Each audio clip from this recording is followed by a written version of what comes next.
Buenos días, vamos a empezar ahora el último tema de esta unidad uno, que es la introducción, la arquitectura y el urbanismo del siglo XIX.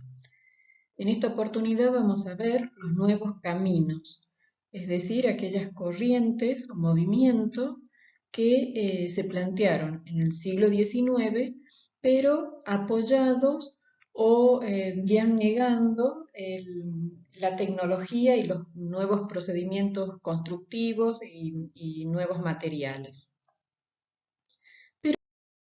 Para empezar, vamos a hacer un breve repaso de lo que se vio en las clases anteriores respecto de los grandes cambios que se produjeron a partir del mediados del siglo XVIII y durante todo el siglo XIX.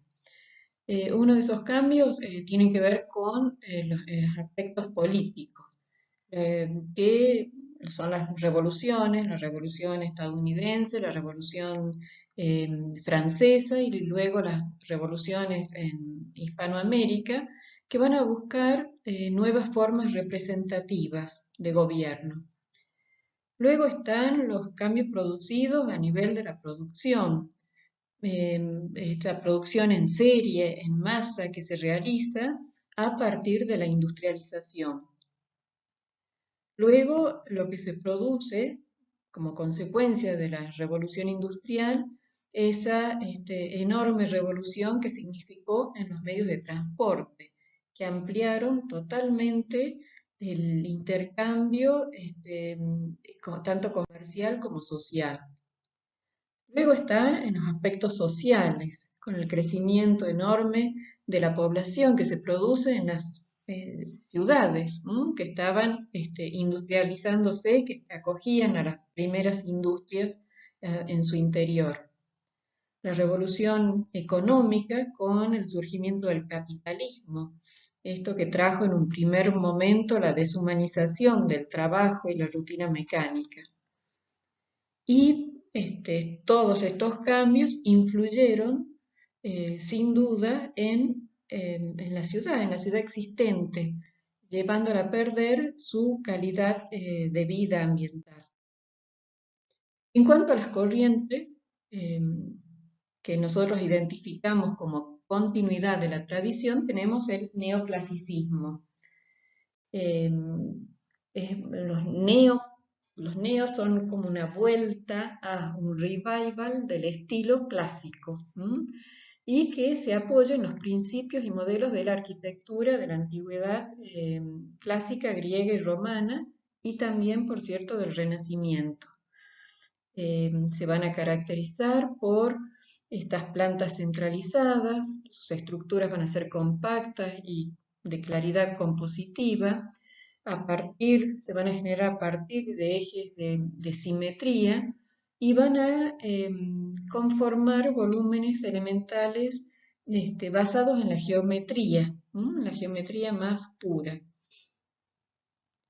Estos edificios, ya en este momento, a partir de mediados del siglo XVIII, van a incorporar, eh, como en este caso del Panteón de Santa Genoveva de París, en su interior estructuras, elementos armados de hierro concretamente, que va a propiciar que se puedan cubrir mayores luces y tener menores secciones. Entonces es una forma de incorporar los nuevos materiales, las nuevas posibilidades estructurales que tienen estos nuevos materiales, como el hierro, como la armadura, pero manteniendo la imagen externa de un edificio tradicional. El neogótico, otro revival del estilo gótico del medioevo, van a tener como modelo de referencia las iglesias medievales y los palacios medievales. Es por esto que cuando se piensa en realizar la Catedral de la Ciudad de La Plata, se apela sin duda al neogótico, que tanto en su interior como en el exterior se ven claramente todos los atributos de la arquitectura gótica. Y finalmente el eclecticismo, que va a ser esa tendencia a mezclar distintos elementos de arquitectura de diferentes estilos y épocas en un solo edificio. Estos edificios, ya planteados a partir de la segunda mitad del siglo XIX, plantean una preocupación por el tema funcional, pero tienen la particularidad de que cada función va a estar expresada volumétricamente hacia el exterior.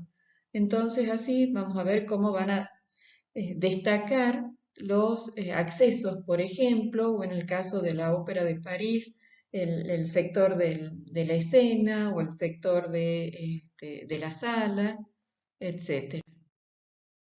Y entonces, para mostrarles nomás este cuadro, que ya lo deben haber visto en las clases anteriores, cómo por un lado tenemos estos ejemplos que corresponden a la tradición arquitectónica, es decir, al modo de hacer arquitectura con los estilos y los lenguajes usados en el pasado, inspirados, ¿no es cierto?, en el pasado, donde se reproducen las formas clásicas de ese pasado, a veces con nuevos materiales, pero también vamos a tener lo que denominamos los nuevos caminos, estas búsquedas nuevas, por ejemplo, en la naturaleza o inspirados en la propia máquina, con el uso de estos nuevos materiales que se van a poder realizar o generar diseños y formas totalmente nuevas,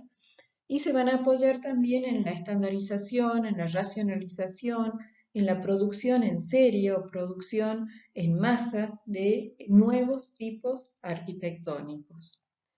Entonces, eso es lo que vamos a ver ahora, esta arquitectura de los nuevos caminos en el siglo XIX, que la vemos en el movimiento de Art and Craft o artes y oficios, en el tecnologismo y en el Art Nouveau.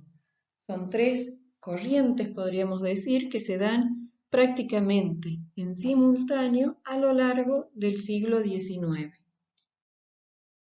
Y empezamos con el movimiento de artes y oficios o Art and Craft. Para ello vamos a hacer un repaso, una definición de lo que es el arte. El arte engloba las distintas creaciones realizadas por el ser humano para expresar ideas, pensamientos y emociones a partir de un producto realizado con unos ciertos conocimientos teóricos y prácticos. Y una clasificación clásica de arte como esta, también encuentra una división, podríamos decir, en dos grandes grupos, el de las artes mayores o bellas artes, o el de las artes menores o artes aplicadas. ¿En qué se diferencian estas?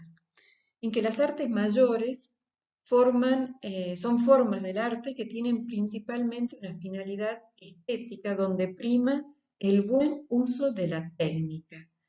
Y las que se consideran artes mayores son la arquitectura, la danza, la escultura, la música, la pintura, la literatura y desde siglo XX el cine. En tanto, en las artes menores, aquí se basan en principios estéticos, pero para crear objetos de uso para la vida diaria, es decir, todo ese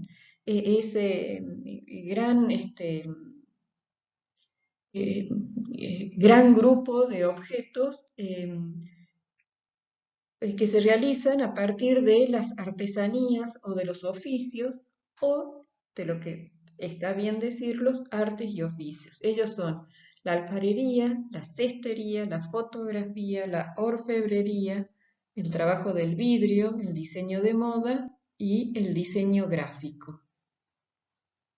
Y aquí tenemos como ilustración un cuadro de Manet, entre las artes mayores, la pintura, y por el otro lado, entre las artes menores, estas cerámicas de Whitwood realizadas en el Reino Unido. Bien, ¿cuál era el contexto en el que va a surgir este movimiento de Art and Craft? Va a surgir en Gran Bretaña, una Gran Bretaña que está sufriendo las primeras consecuencias de la industrialización, en el que se puede ver claramente que estos objetos realizados en serie, en gran cantidad, carecen de calidad, carecen de la calidad que el trabajo artesanal le podía dar, carecen del buen gusto que estos objetos diseñados por artesanos les podrían brindar. Y entonces vamos a ver una pequeña comparación entre lo que la producción artesanal de valor se distinguía respecto de lo que era la producción industrial. Entonces, los productos realizados artesanalmente, que eran de calidad, tenían una excelencia en lo formal, una riqueza en el diseño, una precisión en la ejecución y estaban realizados con materiales preciosos. ¿Qué significa esto? Con materiales auténticos. Entonces, o eran objetos de plata o de oro o de madera, pero eran realizados con esos materiales. En cambio, en la producción industrial, nosotros podríamos encontrar que hubiera una excelencia en lo formal, una riqueza en el diseño, una precisión en la ejecución, pero los materiales no eran los auténticos.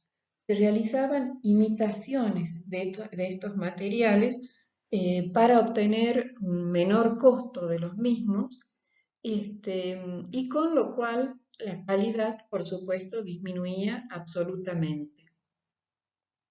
Dio la particularidad hacia 1837 aproximadamente que la agencia que patentaba nuevos, nuevos productos o nuevos materiales, en muy corto tiempo patentó 35 materiales que imitaban materiales reales, de estos llamados preciosos.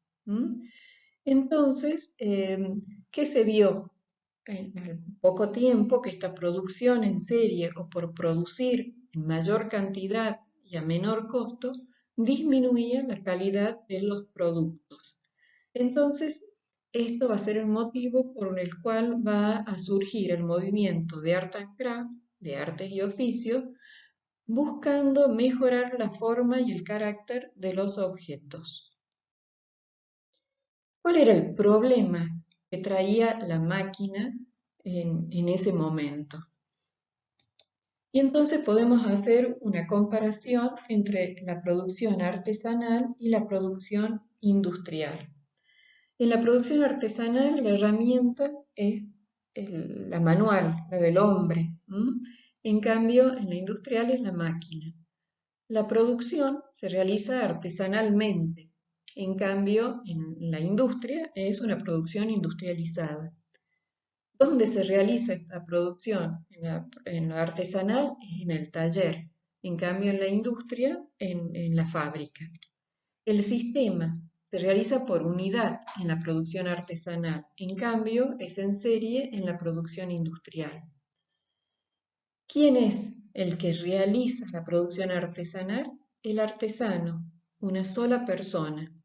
En cambio, en la producción industrial la realizan los obreros, que son seres anónimos, y esta producción se va a realizar buscando una mayor cantidad. En cambio, en la producción artesanal va a ser buscando la mejor calidad. Y entonces tenemos que en la producción artesanal el artesano es el que está a cargo de todas las fases del proceso de elaboración de un producto. Es quien conoce el material, quien le va a dar forma, es decir, elabora su diseño, y quien realiza el trabajo técnico. En cambio, en la producción industrial, este equilibrio se disgregan aquí todos los componentes en las distintas fases que van a componer el objeto y lo van a realizar ya personajes particulares, específicos. Es decir, va a haber un especialista en el diseño, va a haber otro quien brinda el material y conoce el material y finalmente uno o varios quienes van a realizar concretamente el objeto. Entonces, el movimiento de Art and Craft justamente va a rebelarse contra los ideales, los procedimientos productivos que trae la revolución industrial. Ellos buscan revalorizar el trabajo manual y la obra del artesano porque quieren recuperar la calidad de los productos, el valor estético de las piezas que se produzcan. Quisieron reanudar los vínculos que se habían roto entre las artes mayores y las artes menores. Y los defensores de este movimiento van a trabajar en talleres, es decir, van a seguir el modelo medieval del trabajo realizado en los talleres. Van a plantear un rechazo a la separación entre lo que es el arte y la artesanía. Ellos van a bregar porque vuelvan a unirse y porque sea un trabajo realmente conjunto entre el artista y el artesano. Se considera que los objetos deben responder a una necesidad funcional y moral también. Y por esto proponen un regreso al medievalismo, tanto en la arquitectura, que se ve reflejado en una vuelta con el neogótico, como en las artes aplicadas. Y que la arquitectura sea el centro de todas estas actividades de diseño. John Ruskin va a ser un pensador, escritor y pintor británico que va a identificar justamente la causa de la decadencia del arte en la industrialización. Entonces él va a proponer esto, una vuelta al trabajo artesanal, una revalorización del trabajo del artesano, similar a la que puede haber habido en el siglo XIII, es decir, en la Edad Media. Él va a ser uno de los introductores del gusto por el neogótico en Inglaterra y va a formular la teoría, el planteo de que el arte es algo esencialmente espiritual, que alcanzó justamente su apogeo en la Edad Media. Entonces, que por eso habría que volver a esas formas de trabajo. William Morris, otro arquitecto, maestro textil, poeta, novelista, ilustrador, diseñador británico, una persona, como verán, absolutamente compleja y muy instruida, muy preparada, va a nutrirse del pensamiento de Ruskin. Y entonces él va a ser justamente uno de los fundadores del movimiento de Art and Craft. Él,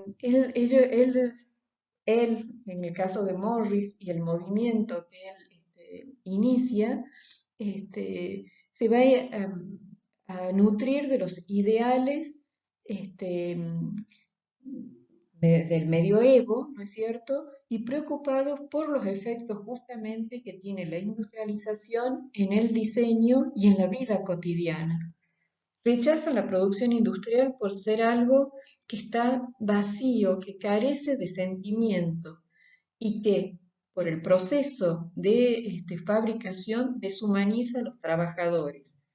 Él es testigo de cómo se explota a estos obreros que trabajan en estas primeras fábricas instaladas en Gran Bretaña. Entonces, desde el movimiento de Art and Craft va a reivindicar la conexión que debe existir de la belleza pura del arte con la belleza utilitaria de la artesanía. Es decir, el mismo planteo de Ruskin de unir nuevamente el arte y al artista y al artesano, o al arte y a la artesanía. Él va a defender entonces un modo de vida sencillo, austero, inspirado en la naturaleza, a través del diseño, de la realización de objetos domésticos, pero que de buena calidad, que a la vez sean funcionales y que respeten las características y la autenticidad de los materiales.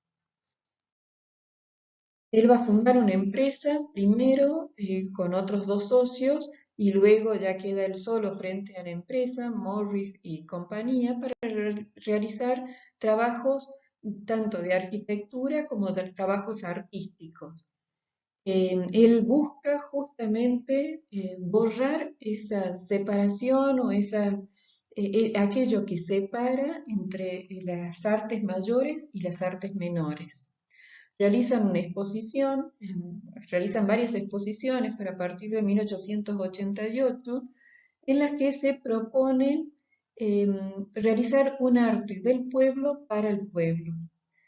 Él sostenía que el arte es la forma con que el hombre expresa la alegría de su trabajo, en cambio que la máquina justamente destruía esa alegría.